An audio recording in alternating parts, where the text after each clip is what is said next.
All right, so you've been dealing with hair loss for over 10 to 15 years. You're not sure what route to go to be able to restore your hairline. And you have boiled it down to two different options, getting SMP or hair transplant. And you're trying to figure out what are the pros, what are the cons, which is going to be the best, which is going to cost us the least, which is going to be the less riskiest, which is going to guarantee that I'm able to get all the results. And overall, which was going to be just the simplest to do, right? That's what you're trying to figure out. And you've been just looking at countless videos either on TikTok, either on Instagram, either on YouTube, and you're not too sure what to do. Some people say don't do hair transplants at all. Some people say that's the best thing ever. You got over here some people claiming that you're able to see crazy results with a little roller stick. Some people telling you use minoxidil, you don't need none of that stuff.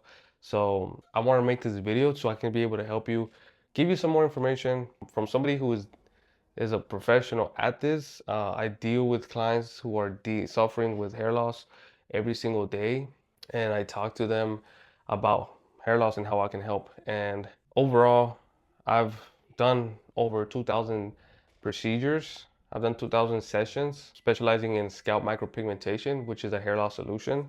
Essentially, it's a hair tattoo. But I've also worked with a lot of people one-to-one who either have had great hair transplants or failed hair transplants. And I'm here to tell you all the information that I know. That way you make the best decision for you and your lifestyle. So a lot of the times when it comes to hair loss and choosing SMP versus hair transplants, if you talk to a lot of people, hair transplant doctors or SMP artists, they're usually going to tell you that they actually both work better together. Although there is some truth to that. I really like to just draw the line in the sand for me specifically, and I just tell everybody SMP is the only way to go, and I just don't like hair transplants.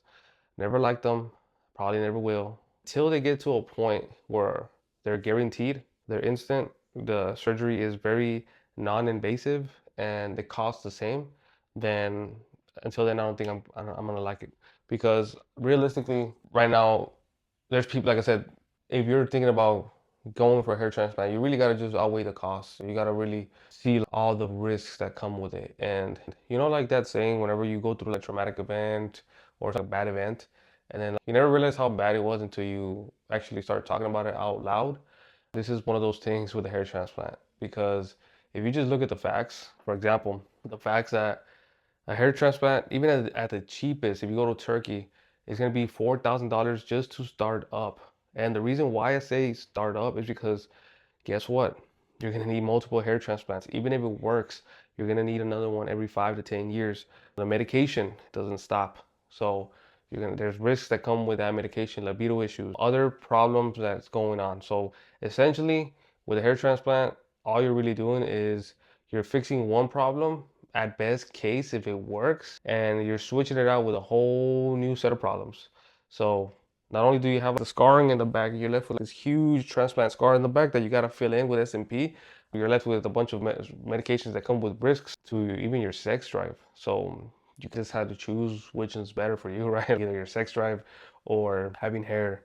And like I said, those are the biggest things. There are other sub risks like going to the wrong hair transplant doctor, going to the wrong clinic. So this is why it's so important to speak to a professional who knows what he's doing. And even if you fly over to Turkey, I would say don't cheap out. Go to a good clinic. A good clinic in Turkey is going to run you anywhere from 6 to 9,000. Don't go to the cheap ones because there's a chance you can come back with one kidney. So, of course, this is all for entertainment purposes. But I've heard stories. I've heard some of my clients say that they've heard from other people that stuff like that has happened, and just letting you guys know. So, going back to the point with hair transplants, those are the biggest things, man. I'm not trying to scare you guys. It's just things to look out for. Of course, it's a surgery. Of course, you got to talk to your doctor. You got to see your medical condition, see where you're at, see every good candidate. Genetically wise, some people you might not be a good genetically wise to be able to do a hair transplant in terms of like, your follicles and how much you want at the top and what's the realistic amount. So this is why I say you have to go to a reputable doctor. And I'm going to keep harping on this point because some people will want to take you for your money and you'll be left way worse than you started. I'm telling you because I've done a bunch of clients just like that in that situation. So that's the issues that I have personally with a hair transplant. But If you don't want to do a hair transplant and you say, you know what, I want to just do other things around, I always tell people just try it out because there's a slim chance that it might work. But if it does, that's where it kind of crosses the line for me again, where it's like I personally just don't want to deal with any maintenance. I always told everybody if I lose my hair completely, I know I don't have the thickest hair in the world, but if I lose my hair completely, that's it. I'm just getting SMP. That's it. Because I don't want to add another decision to my plate every single day. I gotta wake up. I gotta take care of my hair, and I'll do all these things, routines. Not that it's bad or anything like that. It's just me personally. That's how I am. So I would like to just keep it very, very chill overall. And if it works with minoxidil, great. The good news is you got hair. The bad news is that you got to use that for the rest of you're stuck with that literally for the rest of your life, which also comes with libido issues and heart palpitations and just like I said, everyone to each their own. Everyone has different risks, but so with any other hair loss solution. So this is what brings me back to my point of why I like to do scalp micropigmentation and why I like to draw the line and just tell people straight up, I don't fuck with hair transplants at all. I'm pretty sure you could tell by now because I don't like the fact that people just throw their money away and light it on fire. I just don't like that. Or at best have somewhat of a okay, and then at the end of it all, I still gotta go back and still do it. So a lot of people who get a hair transplant, they end up coming back anyways to get SMP. So it's just one of those where why even go through all of that when you can just get straight to the point and go to the thing that's actually going to make the biggest change, which is getting your hairline back. And that's going to give you exactly what you're looking for. That's going to give you a more youthful appearance without all the maintenance, that you don't have to worry about all the maintenance that comes with the hair transplant or any other hair loss solution. You don't have to worry about the cost because guess what? I have a lot of payment plans. Most people just pay me in cash, right? Because it's really not that much. I charge anywhere from 2 to 4,000. It can be more depending on the person, but that's the average. And I have a bunch of payment plans that can help. That's literally less than a used car. So anybody can afford this. And unlike a hair transplant, this is not a startup fee. What you're paying with me, that's going to be the full amount forever. Me specifically, I do have lifetime touch-ups because I really like to take care of my clients for the long term, guaranteed or money back guarantees as well. So my clients don't have to worry about anything. It's just a peace of mind. That's what all my clients tell me. It's just getting the peace of mind where you don't have to worry about having to deal with that issue no more. That way you can just focus on making more money or being a better father or advancing your career or whatever it is that you do in your life. You can focus on other things instead of having to worry about your hair. Because let's just keep it honest here.